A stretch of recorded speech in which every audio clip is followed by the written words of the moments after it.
ওসমান হাদির মরদেহ আসবে আজ সন্ধ্যায়। মানিক মিয়া অ্যাভিনিউতে জানাজা কাল, বাদ জুমা সারা দেশে বিশেষ দোয়া প্রার্থনা।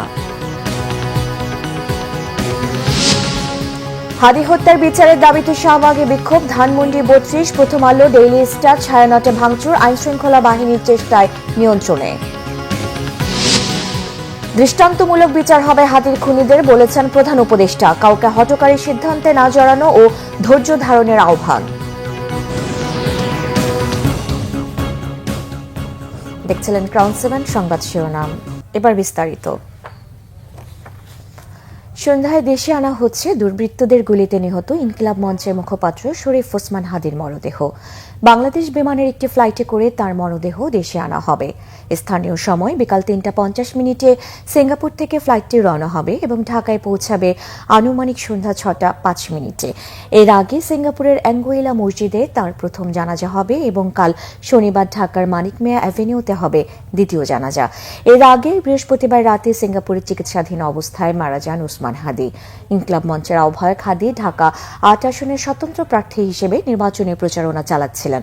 গত ১২ ডিসেম্বর দুপুরে পুরানা পল্টনের বক্স কালভার্ট সড়কে তাঁকে গুলি করে দুর্বৃত্তরা পালিয়ে যায়। মাথায় গুলিবিদ্ধ হাদিকে গুরুতর আহত অবস্থায় ঢাকা মেডিকেলে নেওয়া হয়, পরে সেখান থেকে নেওয়া হয় এভার কেয়ার হাসপাতালে। গত সোমবার উন্নত চিকিৎসার জন্য এয়ার অ্যাম্বুলেন্সে করে ওসমান হাদিকে সিঙ্গাপুর নেওয়া হয়। ইনকিলাব মঞ্চের মুখপাত্র ও ঢাকা ৮ আসনের স্বতন্ত্র প্রার্থী ওসমান হাদির মৃত্যুতে দেশ জুড়ে নেমে এসেছে শোকের ছায়া। হাদির মৃত্যুতে গভীর শোক প্রকাশ করেছেন রাষ্ট্রপতি মোহাম্মদ শাহাবুদ্দিন ও অন্তর্বর্তী সরকারের প্রধান উপদেষ্টা ডক্টর মোহাম্মদ ইউনুস। শোক জানিয়ে বিএনপির ভারপ্রাপ্ত চেয়ারম্যান তারেক রহমান দ্রুত তদন্ত করে দোষীদের গ্রেফতার ও দৃষ্টান্তমূলক শাস্তির দাবি জানিয়েছেন। হাদিকে সাহসী জুলাই যোদ্ধা ও প্রকৃত দেশপ্রেমিক বলে আখ্যায়িত করেছেন জামায়াত আমির ডাক্তার শফিকুর রহমান। সরকারের পক্ষ থেকে কাল শনিবার রাষ্ট্রীয় শোক ঘোষণা করা হয়েছে। আজ বাদ জুমা সারা দেশে বিশেষ দোয়া ও প্রার্থনার আয়োজনের আহ্বান জানিয়েছে ধর্ম বিষয়ক মন্ত্রণালয়। ঝালকাঠির নলছিটি উপজেলার সন্তান ইনকিলাব মঞ্চের আহ্বায়ক শরীফ ওসমান হাদির মৃত্যুর খবরে শোকের ছায়া নেমে এসেছে গ্রামের বাড়ি ঝালকাঠির নলছিটির খাসমহল এলাকায়। তার গ্রামের বাড়িতে ভিড় করেছেন আত্মীয় স্বজন, অনুসারী, বন্ধু ও পাড়া প্রতিবেশী। এই সময় উপস্থিত অনেকেই হাদির সঙ্গে কাটানো স্মৃতি স্মরণ করে আবেগ আপ্লুত হয়ে পড়েন। ওসমান হাদির স্মৃতিচয়ন করতে গিয়ে কান্নায় ভেঙে পড়েন অনেকে। হাদিকে যারা গুলি করে হত্যা করেছে তাদের দ্রুত আইনের আওতায় এনে দৃষ্টান্তমূলক শাস্তি নিশ্চিতের দাবি জানান তারা। এদিকে হাদির এমন মৃত্যুতে ক্ষোভ জানিয়েছেন প্রতিবেশী ও সহপাঠীরা। জুলাই বিপ্লবের পর ওসমান হাদির মতো একজন সাহসী ও সক্রিয় নেতাকে কেন পর্যাপ্ত নিরাপত্তা দেওয়া হয়নি তা নিয়ে প্রশ্নও তুলেছেন তারা।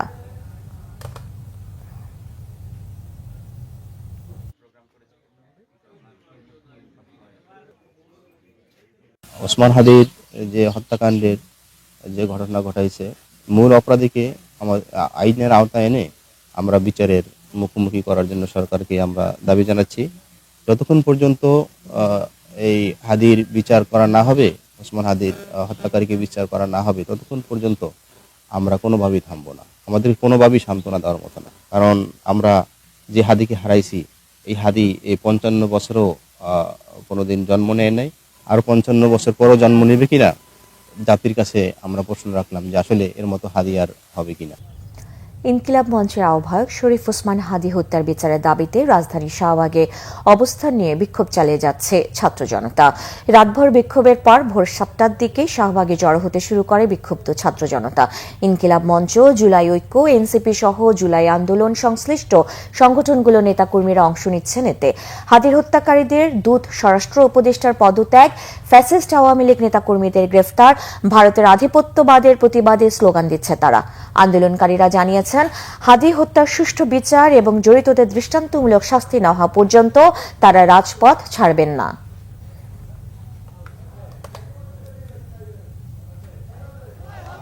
উনি শাহবাগী ফ্যাসিস্ট, কালচারাল ফ্যাসিস্টদের উৎখাত করার দাবি করার কারণে ওনাকে হত্যা করা হয়েছে এবং এই হত্যার আমরা সঠিক বিচার চাই এবং প্রশাসন সহ যেখানেই তারা ঘাপটি মেরে আছে প্রত্যেককে গ্রেপ্তার করে প্রত্যেককে বিচারের আওতায় আনতে হবে। আর কত আমরা রক্ত দেব, কত হাদি আর দুনিয়া থেকে চলে যাবে। আর কত খুন চাই হাসিনা, আর আমরা আর কত খুন দেব? আমরা এই হাদির বিচার চাই। হাদি ভাই একটা মানচিত্র, হাদি ভাই লাল সবুজের পতাকা, হাদি ভাই একটা দেশ, তাকে সম্পূর্ণ পরিকল্পিতভাবে হত্যা করা হয়েছে। দর্শক, এই মুহূর্তে শাহবাগে আছেন সহকর্মী শুভ মাহফুজ, সরাসরি যুক্ত হচ্ছি তার সঙ্গে। শুভ, বিক্ষোভ তো এখনো চলছে, আন্দোলনকারীরা কি বলছেন? আপনি জানেন যে গতকালকে থেকেই উসমানহাদির মৃত্যুর সংবাদ আসার পরে শাহবাগে এসে অবস্থান নিয়েছিল ইনকিলাব মঞ্চ এবং বিভিন্ন সংগঠনের নেতা কর্মীরা, বিশেষ করে ছাত্র জনতা এখানে এসে জড়ো হয়েছে। আমরা রাত থেকেই দেখতে পেয়েছি তারা এখানে শাহবাগের যে সড়কগুলো আছে সেই সড়কগুলোর বন্ধ করে দিয়ে এখানে তাদের দাবিতে আন্দোলন চালিয়ে যাচ্ছে। তারা যে দাবিটি জানিয়ে এসছে যে ওসমান হাদিকে যে হত্যা করে গুলি করেছে সেই হত্যাকারীদেরকে দ্রুত দেশে ফিরিয়ে এনে বিচারের আওতায় আনতে হবে। অর্থাৎ আরেকটি বিষয় তারা বলছে যে আইন শৃঙ্খলা রক্ষাকারী বাহিনীর সদস্যদের দুর্বলতার কারণে তার হত্যাকারী চালাতে সক্ষম হয়েছে বা পালিয়েছে কিনা সেটি আসলে তারা কনফিউজ হয়ে আছে যে আসলে পালিয়ে গেছে কিনা নাকি এখানে কারো সক্রিয় আছে দেশে আছে। এই ধরনের বক্তব্য তারা দিচ্ছে। রাত থেকে তারা এখানে অবস্থান নিয়েছিল, চেষ্টাতে নেতা কর্মীরা কমে গেল।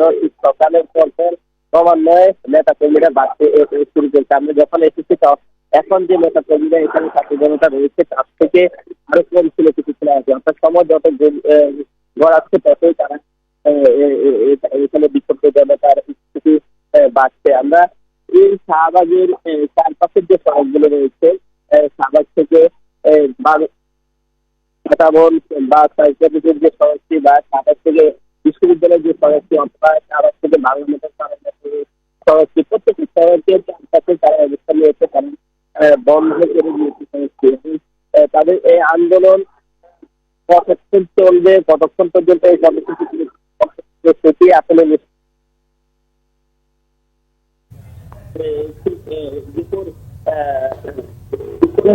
বিমান নামাজের পর কিন্তু তাদের এখানে একটা সমাবেশ হওয়ার কথা রয়েছে, আমরা যতটুকু জানি।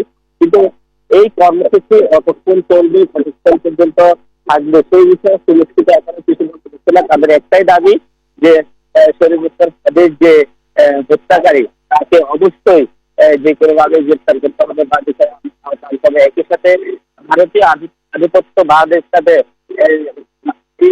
জুলাই আগস্ট হত্যাকাণ্ডের সাথে জড়িত যেসব আসামিরা রয়েছে তাদেরকে দেশে ফিরিয়ে আনার দাবি জানিয়েছে। অন্যথা ভারতের সাথে কূটনৈতিক সম্পর্ক ছিন্ন করার দাবি জানাচ্ছে। তাদের আমার কাছে এখন পর্যন্ত এত কিছু ছিল, পরবর্তীতে নতুন কোনো তথ্য অবশ্যই আপনাকে দেয়। ধন্যবাদ শুভ মাহফুজ। ইনকিলাব মঞ্চের মুখপাত্র শরীফ ওসমান হাদির মৃত্যুর খবর ছড়িয়ে পড়লে রাতভর বিক্ষোভ হয় ঢাকা সহ দেশের বিভিন্ন জায়গায়। রাত 10টা থেকে ঢাকা বিশ্ববিদ্যালয়, শাহবাগ মোড় সহ ঢাকার বিভিন্ন জায়গায় জড়ো হতে থাকে বিক্ষোভকারীরা। শাহবাগে অবস্থান কর্মসূচির পাশাপাশি কারওয়ান বাজারে দৈনিক প্রথম আলো ও ডেইলি স্টার কার্যালয়ে অগ্নিসংযোগ ও ভাঙচুর করে একদল বিক্ষোভকারী। ফায়ার সার্ভিসের কয়েকটি ইউনিট দ্রুত ডেইলি স্টার ভবনের আগুন নিভিয়ে ফেলে। ভবনে আটকে পড়া সাংবাদিকদের উদ্ধার করে। পরে বিক্ষোভকারীদের হটিয়ে ভবনে অবস্থান নেয় সেনাবাহিনী, বিজিবি ও পুলিশ। এনসিপির আহ্বায়ক নাহিদ ইসলাম সহ দলটির নেতারা পরিস্থিতি সামাল দিতে সেনাবাহিনী ও বিক্ষোভকারীদের সাথে আলোচনা করেন। এদিকে ধানমন্ডি 32 নম্বরেও ভাঙচুর চালায় বিক্ষোভকারীরা। ভাঙচুর লুটপাট হয় ছায়ানটে। দর্শক, এই মুহূর্তে কারওয়ান বাজারে প্রথম আলোর সামনে আছেন বিশেষ প্রতিনিধি জিয়া খান। সরাসরি চলে যাচ্ছি সেখানে। জিয়া, প্রথম ও ডেইলি স্টারের এখনকার পরিস্থিতি কেমন দেখছেন? 10 ঘন্টার চেষ্টায় এই প্রথম আলো। ধন্যবাদ সাবরিনা। গতকাল প্রায় 10 ঘন্টার চেষ্টায় এই প্রথম আলো এবং ডেইলি স্টারের দেয়া আগুন নিয়ন্ত্রণে আনে ফায়ার সার্ভিস এবং সিভিল ডিফেন্স। এদিকে আজকে সকালে এই প্রথম আলো কার্যালয়ের সামনে ক্রাইম সিন লেখা যে ফিতা টাঙিয়ে দিয়েছে পুলিশের অপরাধ তদন্ত বিভাগ সিআইডি এবং সেখানে লেখা রয়েছে ডু নট ক্রস। অর্থাৎ এই ফিতা লাগানোর অর্থ হচ্ছে গিয়ে যে এখানে জনসাধারণের প্রবেশাধিকার সীমিত করা হয়েছে এবং এই ভবনের ভেতরে যারা আছেন তারা যেমন এখন এই ফিতা লাগানোর পর বেরোতে পারবে না, একইভাবে কেউ ভবনের ভিতরেও প্রবেশ করতে পারবেন না।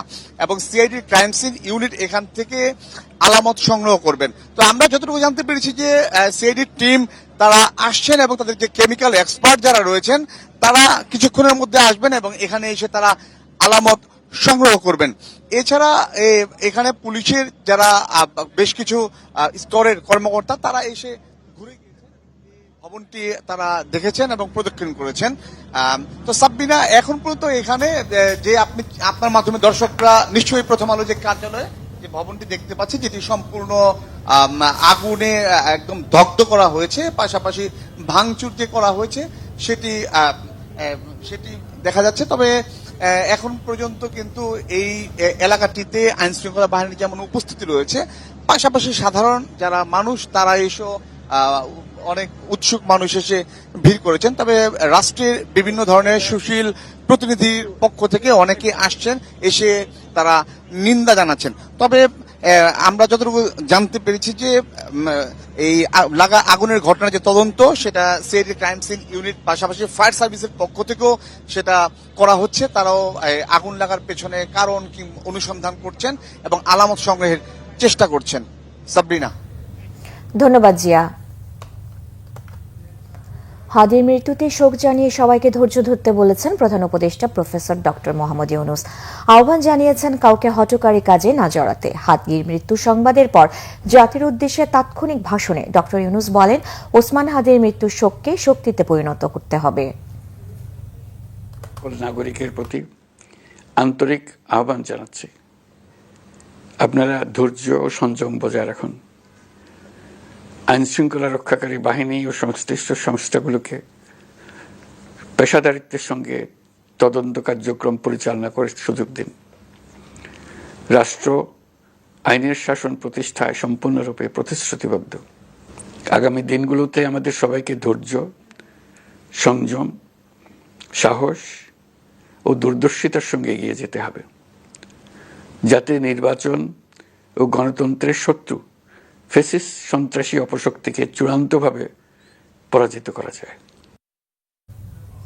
এই ছিল এখনকার মতো। পরের সংবাদ দুপুর 2টা, এর আগে একটা রয়েছে নিউজ টপ 10 দেখার আমন্ত্রণ রইল।